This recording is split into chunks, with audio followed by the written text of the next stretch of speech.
네, 사랑하는 성도 여러분, 한 주 동안 잘 지내셨습니까? 네, 올 한 주는 참 조금은 힘들고 어렵고 아픔이 가득한 한 주인 것 같습니다. 이 남부 지방에 일어난 산불로 인해서 참 많은 분들이 이재민으로 또한 지금 어려움을 겪고 계시고, 그리고 70여 명에 넘는 사상자가 발생한 역대 최악의 산불이 우리 가운데 있었습니다. 참 어렵고 힘든 시기인 것 같습니다. 이런 가운데 우리는 오늘 무릎으로 시작하는 삶이라는 말씀의 제목을 가지고 말씀을 좀 나누려고 합니다. 이 어렵고 힘든 시기, 그리고 그런 시기 가운데 우리가 무엇을 바라보고 무엇을 의지하고 어떻게 살아야 할지를 말씀을 통해서 함께 보고 함께 나누기를 원합니다. 우리 주님께서는 십자가 위에서 우리 죄를 대신하여 죽으시고 3일 만에 부활하셨습니다. 그리고 부활하신 이후에 제자들과 함께 이렇게 다음과 같이 지내시며 그들에게 다음과 같은 것을 전하여 주셨습니다. 사도행전 1장 3절 말씀입니다. 그가 고난을 받으신 후에 또한 그들에게 확실한 많은 증거로 친히 살아계심을 나타내사 40일 동안 그들에게 보이시며 하나님 나라의 일을 말씀하시니라. 우리 주님께서 고난을 받으신 후에 그들에게 친히 살아계심을 어떻게 하셨다고요? 네, 나타내셨습니다. 우리 사도들, 예수님의 제자들은 예수님께서 부활하심을 친히 보고 그리고 40일 동안 함께 생활을 하였습니다. 그 40일 동안 우리 주 예수님께서는 제자들에게 무엇을 말씀하셨습니까? 하나님 나라의 일입니다. 우리 예수님께서 침례요한에게 침례를 받으시고 그 다음에 올라오시고 난 다음에 첫 번째로 이 땅 가운데 사역을 시작하시면서 선포하신 내용이 무엇인지 아십니까? 회개하라, 천국이 가까이 왔느니라. 하나님 나라가 우리 가운데 임하였다라고 선포하시며 그분의 공생애를 시작하셨습니다. 그리고 오늘은 그 공생애의 가장 마지막 국면입니다. 주님께서 곧 아버지 곁으로 올라갈 이때에도 우리 주님께서는 무엇을 말씀하셨다고요? 하나님 나라의 일입니다. 그분은 시작부터 하나님의 나라 일, 끝까지도 하나님 나라의 일을 말씀하셨습니다. 우리 사랑하는 성도 여러분들은 하나님 나라의 이 일을, 하나님의 나라를 얼마나 마음에 두고 염두하고 살아가고 계십니까? 원하기는 우리가 주님과 같이 주님의 마음을 닮아 매일같이 그것을 바라보고 생각하고 그 삶을 향해 나아가는 우리 모두가 되기를 원합니다. 그것을 위해 우리는 다음과 같은 것이 필요합니다. 우리 첫 번째 같이 읽어보도록 하겠습니다. 첫째, 약속하신 것을 기다려야 합니다. 오늘 주님께서 제자들에게 살아생전에, 지금도 살아계시긴 하지만 십자가 달리시기 전에 그들에게 약속하신 것이 있었습니다. 무엇인지 아십니까? 오늘 말씀을 통해 한 번 더 다시 살펴보기를 원합니다. 4절, 5절 말씀 한 절씩 번갈아 가면서 읽겠습니다. 사도와 함께 모이사 그들에게 분부하여 이르시되 예루살렘을 떠나지 말고 내게서 들은 바 아버지께서 약속하신 것을 기다리라.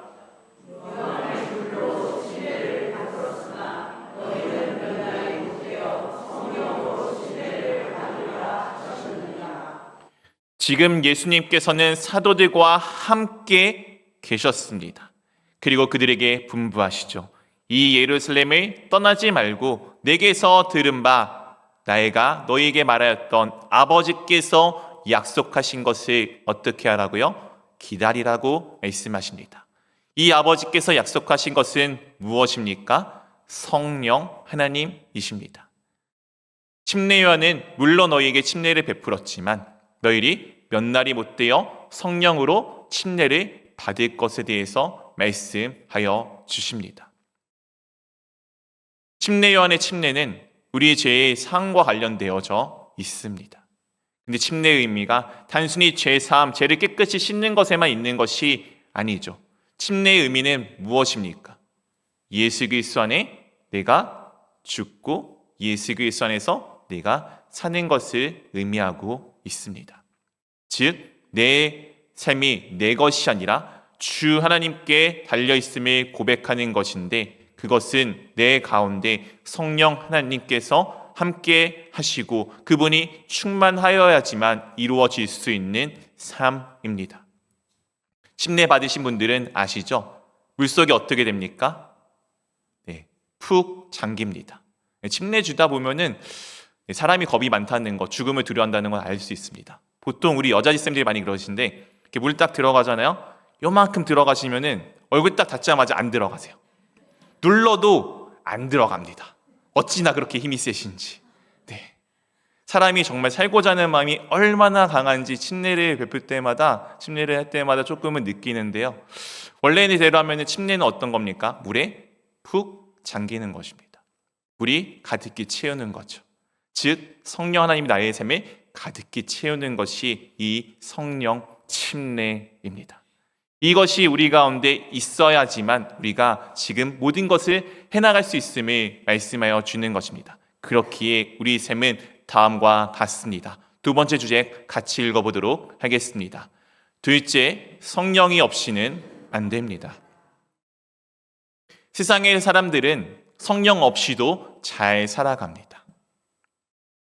모르겠습니다. 기독교인 우리도 성령 없이도 잘 살아갈 때가 있을 것입니다.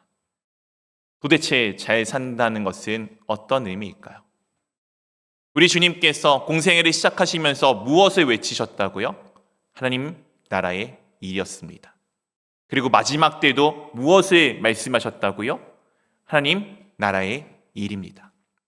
그렇다면 부활하신 예수님을 만난 제자들, 예수님의 그 공생애를 처음부터 끝까지 함께 했던 제자들은 어떤 관심과 무엇을 바라보아야 했을까요? 당연하게도 하나님 나라의 일이었을 것입니다. 그런데 제자들은 어떠했을까요? 다음 말씀을 함께 읽어보도록 하겠습니다. 6절입니다. 그들이 모였을 때 예수께 여쭈어 이르되 주께서 이스라엘 나라를 회복하심이 이때니까 하니. 제자들이 예수님과 함께 모였습니다. 그리고 예수님께 여쭙습니다. 이 여쭙다는 게 그냥 단순하게 묻는 게 아니라 그것이 무엇인지 계속해서 거듭해서 묻는 내용을 의미하고 있습니다. 제자들이 관심이 어디 있는지 이 여쭙는 단어에서 조금은 드러나게 됩니다. 무엇을 여쭈었죠? 주께서 무슨 나라요? 이스라엘 나라. 하늘나라가 아니고 이스라엘 나라를 회복하심이 지금입니까? 라고 제자들이 묻고 있습니다. 당시 이스라엘 나라는 로마라는 제국에 압제당하고 있는 상황이었습니다. 우리로 따지면은 한 70, 80년 전에 일제강점기에 있었던 모습과 참 닮아 있습니다. 그때 우리의 소원은 지금은 통일이겠지만 당시는 아마 독립이었겠죠. 이스라엘 백성의 사람들도 똑같지 않았겠습니까? 우리나라가 언제쯤 저 로마의 압제에서 회복하여서 하나님 나라가 회복되어서 우리가 하나님의 택하신 백성으로 이 세상을 다스릴 때가 지금입니까? 이스라엘 백성들, 제자들은 지금 그것에 초점을 맞추고 있습니다. 우리 주 예수님은 계속해서 하나님 나라를 말씀하셨는데 여전히 제자들은 주님의 십자가 위에서 죽으심과 부활을 보고 옆에서 함께 경험하였음에도 불구하고 하나님 나라가 아니라 여전히 자신의 나라의 회복을 꿈꾸고 있습니다. 참 놀라운 일 아닙니까? 부활하신 예수님을 만났는데 제자들은 여전히 하나님 나라에 관심이 없습니다. 그래서 우리에게는 성령 하나님께서 함께 하셔야 합니다. 오늘 그런 제자들에게 주님께서 다음과 같이 말씀하여 주십니다. 7절, 8절 한 절씩 번갈아 가면서 읽겠습니다. 이르시되 때와 시기는 아버지께서 자기의 권한에 두셨으니 너희가 알 바 아니요.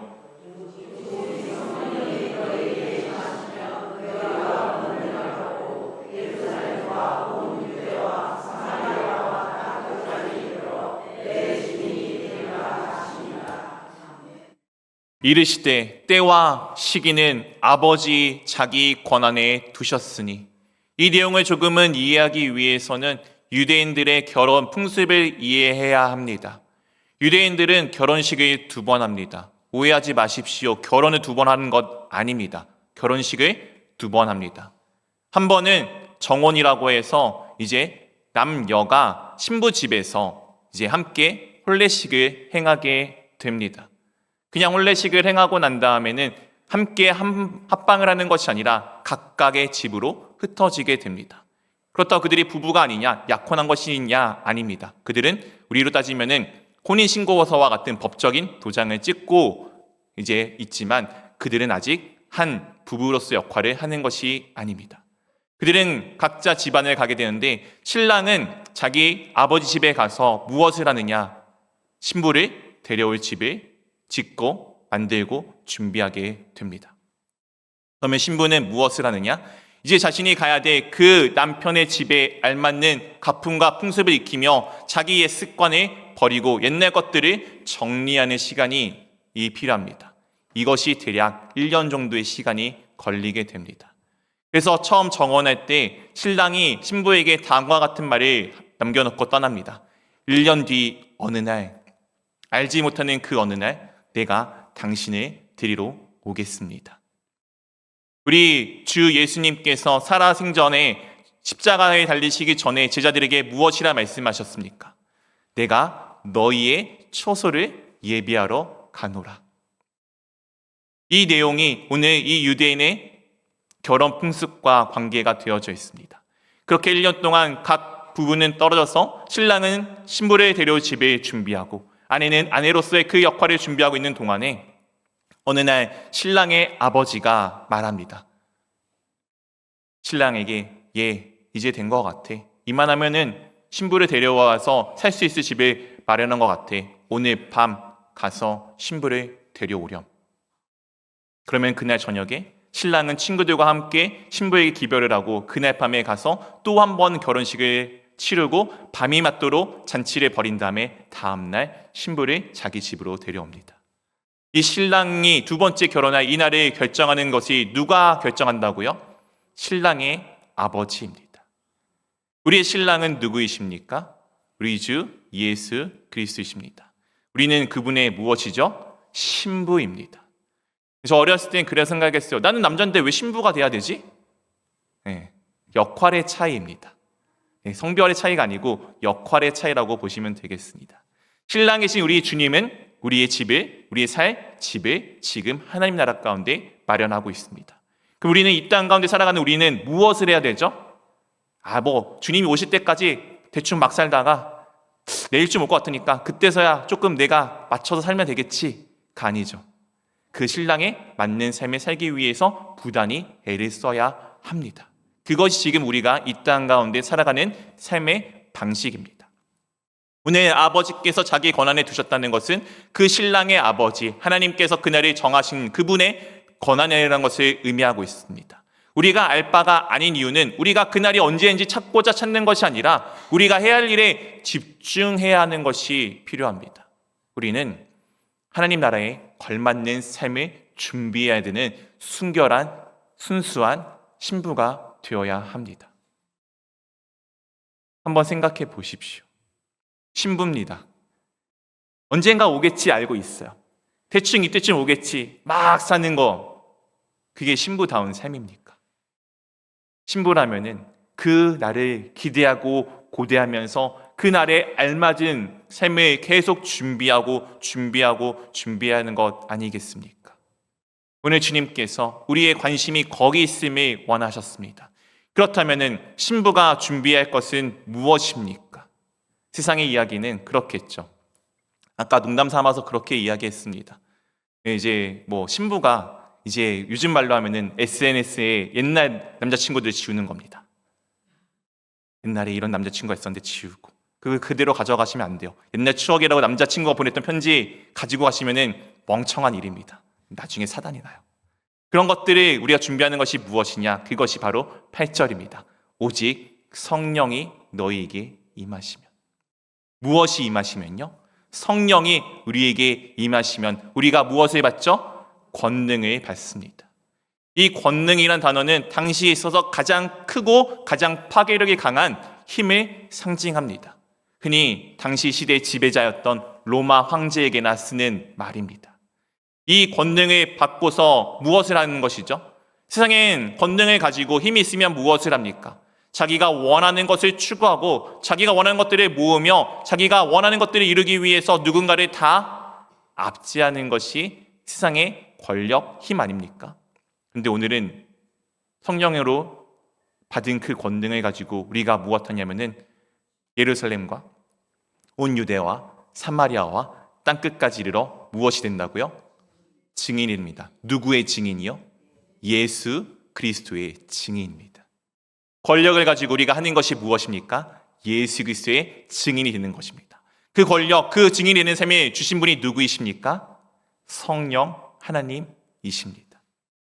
우리 사랑하는 성도 여러분들은 예수 그리스도의 증인된 삶들을 살아내고 계십니까?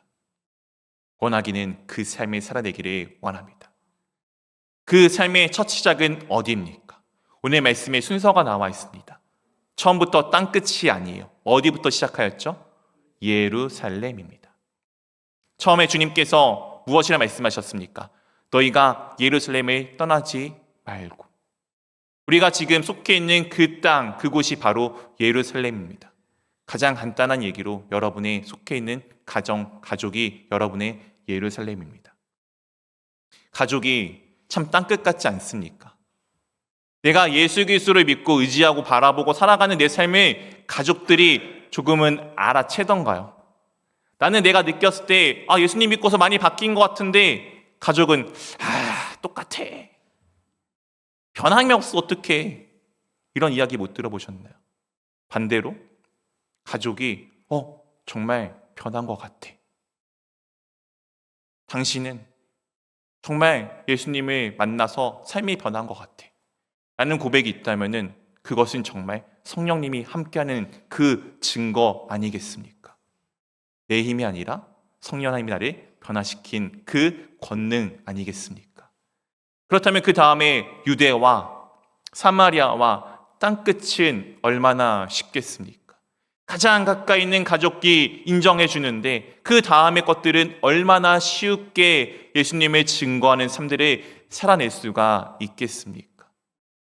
원하기는 여러분의 가정에서 여러분이 예수 그리스도를 닮은 사람임을 증거하는 삶이 되기를 원합니다. 내가 할 수 있는 것 아니에요. 성령 하나님께서 임하시면 가능합니다.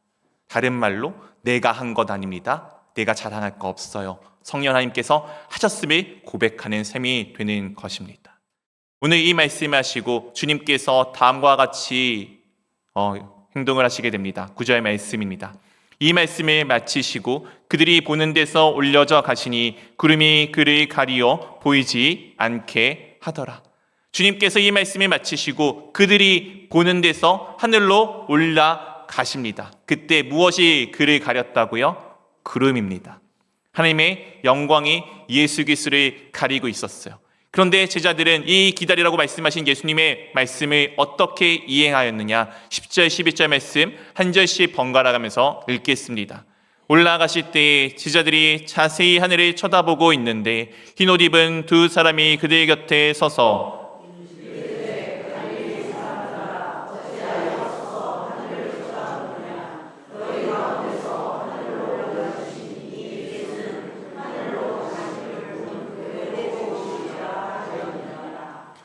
올라가실 때 제자들이 어떻게 하였죠? 자세하게 하늘을 뚫어져라 쳐다보는 것입니다. 관찰하는 거예요. 어떻게 되실까?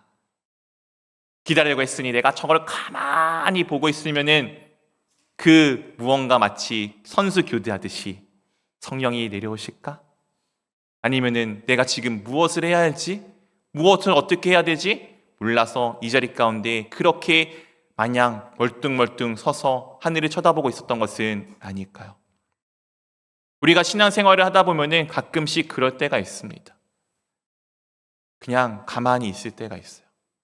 그냥 습관을 쫓아 그냥 주일에 한번 왔다가 휙 하고, 그냥 습관을 쫓아 성경책 한번 이렇게 터 펼쳤다가 뒤적뒤적 하다가 덮고, 습관을 쫓아 그냥 앉아서 그냥 어제 했던 기대로 똑같이 기도하고 그냥 툭 던져버리고, 때로는 그냥 나는 그리스도인이지라고 그냥 생각만 하고 일상은 바뀌지 않고 그대로 가만히 머물러 있는 삶들이 우리 가운데 있을 때 있지 않습니까? 오늘 그런 가운데 갑자기 흰옷 입은 두 사람이 나타나서 제자들 곁에 서서 다음과 같이 말하여 줍니다. 하늘로 올려지신 이 예수는 하늘로 가신 본 그대로 오시리라. 이 땅에 대한민국에 제가 알기로만 재림 예수가 한 200명이 넘는 걸로 알고 있습니다. 그들이 재림 예수가 아닌 이유는 하늘로 가신 본 그대로 오셔야 되는데, 제가 알기로는 우리 예수님은 유대인이셨습니다. 한국 사람이 재림 예수인 거는 아마 불가능에 가깝지 않을까 싶습니다. 우리 주님께서 보신 그대로 오실 것인데, 그러면 우리는 그동안에 무엇을 해야 합니까? 여러분들은 무엇을 하고 계십니까? 우리 한번 세 번째 같이 읽어보도록 하겠습니다. 셋째, 기도가 기다림의 시작입니다. 제가 어렸을 때는 어딘가 특정한 장소에 모여서 기다리는 곳이 꼭 있었습니다. 저는 이제 서울 사람이다 보니까 저는 주로 강남역 앞에 있는 지오다너 가게 앞에서 이렇게 앉아서 기다렸습니다. 한 20년 전만 해도 그냥 가만히 앉아서 다 기다렸습니다. 요즘에는 모든 사람이 똑같이 기다리죠. 다 고개 숙이고 휴대폰을 하고 있습니다. 우리 사랑하는 성도 여러분들은 무엇인가 기다릴 때 어떻게 기다리십니까? 저도 잘 기다리지 못합니다. 요리할 때 보면 알아요. 라면 물을 딱 올려놓고 한 1분 뒤면 끓일 건데 계속 가서 열었다 닫았다 열었다 닫았다. 여러분들은 어떻게 기다리십니까? 그러면 우리는 어떻게 하나님의 말씀을, 그 성령님이 우리 가운데 필요하는데 그것을 어떻게 기다려야 할까요? 제자들이 다음과 같은 행동을 우리 가운데 보여줍니다. 12절입니다. 제자들이 감람원이라 하는 산으로부터 예루살렘에 돌아오니 이 산은 예루살렘에서 가까워 안식일에 가기 알맞은 길이라. 지금 감람원, 예수님이 올라가신 그 산에서 어떻게 했죠? 예루살렘으로 돌아왔습니다. 무엇인가 거룩하고 무엇인가 환상적인 장소에서 일상의 삶으로 돌아왔습니다. 우리 신앙인은 교회 안에서만 신앙을 살아내는 것 아닙니다.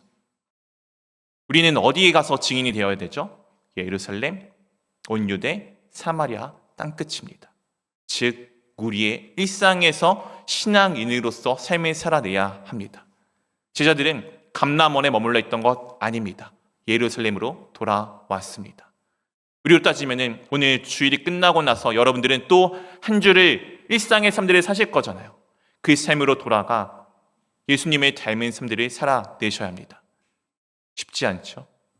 그때 그들이 하는 행동이 있습니다. 13절, 14절 우리 한 절씩 번갈아 가면서 읽겠습니다. 들어가 그들이 유하는 다락방으로 올라가니 베드로, 요한, 야고보, 안드레와 빌리, 도마와 바돌로메, 마테와 및 알페오의 아들 야고보, 셀로신 시몬, 야고보의 아들 유다가 다 거기 있어.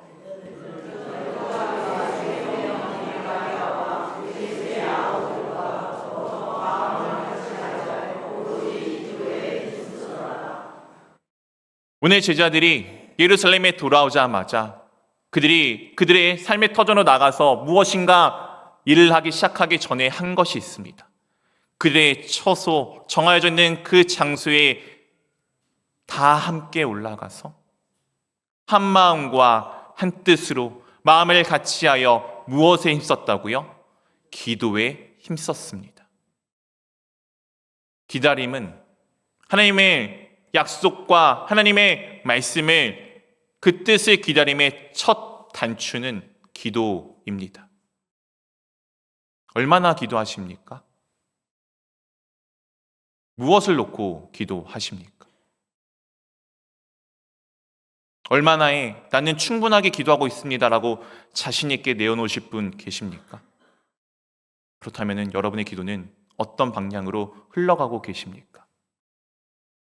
성령 하나님을 달라고 우리가 무언가 열심히 부르짖으며 기도하는 것이 기도의 전부일까요? 네, 간절함은 필요합니다. 근데 그 간절함이 내 열심으로 남겨져서는 안 됩니다. 기도의 방향은 무엇입니까? 우리 주 예수 그리스도께서 잡히시기 전날 밤에 겟세마네에서 어떻게 기도하셨습니까? 아버지 원하시면은 이 잔을 내게서 옮겨주시지만 내 뜻이 아니라 아버지 뜻대로 행하시옵소서. 그 기도를 어떻게 하셨다고요? 밤이 새도록. 주님께서 아버지 뜻을 모르셨습니까? 그것을 제자들에게 얘기하지 않으셨습니까? 그것을 다 알고 오셨음에도 불구하고 우리 주님도 밤이 맞도록 아버지 하나님의 뜻에 자신의 마음을 맞추는데 밤이 맞도록 기도하셨습니다.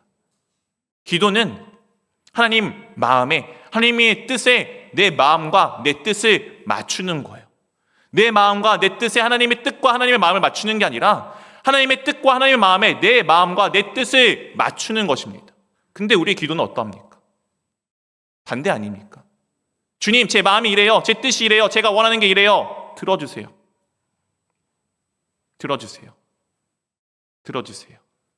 그게 지금입니까? 제 마음과 제 뜻을 들어주실 게 지금 아닙니까? 이것이 오늘 제자들의 모습이었고 우리의 기도 아니셨나요? 오늘 제자들 놀랍게도 겟세마네에서는 다 잠자고 있었습니다. 근데 오늘 드디어 기도하기를 시작하네요. 신앙인답게 드디어 한 발을 내딛기 시작하네요. 우리 여러분들 기도하십시오. 기도 없이 우리는 절대 그리스도인답게 살아갈 수가 없습니다. 기도할 때 그냥 기도하지 마십시오. 주님의 마음에 정말 내 마음이 맞춰지기를 애써서 정말 힘써서 기도하십시오. 쉽지 않아요. 하루에 한 번만이라도 놓치면은 잠깐 한순간 놓치잖아요. 매번 잃더라고요. 저도 그렇습니다. 지난번에 아내랑 한번 다툰 적이 있는데 그 다툰 이유가 무엇이냐면은 아내한테 해주고 싶은 이야기가 있었어요. 계속 오랫동안 기도해왔던 내용이었습니다. 그 기도했던 내용에 딱 그 알맞는 상황이 발생했어요. 그리고 나서 아내한테 그대로 제가 기도해왔던 내용을 전하자 아내가 화가 났고 그리고 그날 엄청나게 싸웠습니다. 놀랍게도 그날이 아내 생일이었어요. 제가 뭘 놓쳤냐? 기도해왔잖아요. 가장 중요한 걸 놓쳤더라고요. 기도하다가 중요한 것은 기도 응답이 될 때 한 번 더 기도하는 거예요. 근데 그 마지막 기도를 놓쳤더라고요. 요즘에 저의 훈련 과정 중에 있습니다. 마지막까지 한 번 더 기도하기. 놓칠 때마다 어그러지는 거 계속 봅니다. 기도해오죠. 기도해오다가 마지막에 그 한순간에 딱 기도 놓치면은 다 어그러지는 거를 계속 봅니다. 기도는 그렇습니다. 한순간 놓치잖아요. 다 어그러져요. 기도하십니까? 얼마나 기도하십니까? 무엇을 위해 기도하십니까? 기도가 어렵다고요? 네, 쉽지 않습니다. 알고 있어요. 그래서 우리 교회가 새벽마다 기도하는 것 아닙니까? 그래서 금요일날 저녁에 기도하는 것 아닙니까? 왜 그 자리에 나오지 않으십니까? 힘들어서요? 불편해서요? 저라고 편하겠습니까? 저도 불편합니다. 저도 힘듭니다. 알아요, 그래서. 근데 그 시간이 없으면 내가 하루를 살아낼 수 없음을 알기에 나오는 것입니다. 성령 하나님이 없이는 내가 아무것도 할 수 없음을 고백하기에 목사는 책임도 있겠지만 제가 살기 위해 나오는 것입니다. 그 기도 시간을 위해서 제가 얼마나 또 기도를 준비하겠습니까? 행복해요. 즐거워요. 힘들지만 행복합니다. 그 맛을 아십니까? 원하기는 그 맛을 좀 아셨으면 좋겠습니다. 성령 하나님이 임하시면 권능을 받아서 예루살렘과 온 유대와 사마리아와 땅끝까지 이르러 내 증인이 되리라. 여러분의 삶이 그런 삶이 되기를 원합니다. 그것을 위해 우리가 함께 모여 힘써 기도하는 무릎으로 삶을 사는 삶을 살아내는 우리 모두가 될 수 있기를 주님의 이름으로 축원드립니다.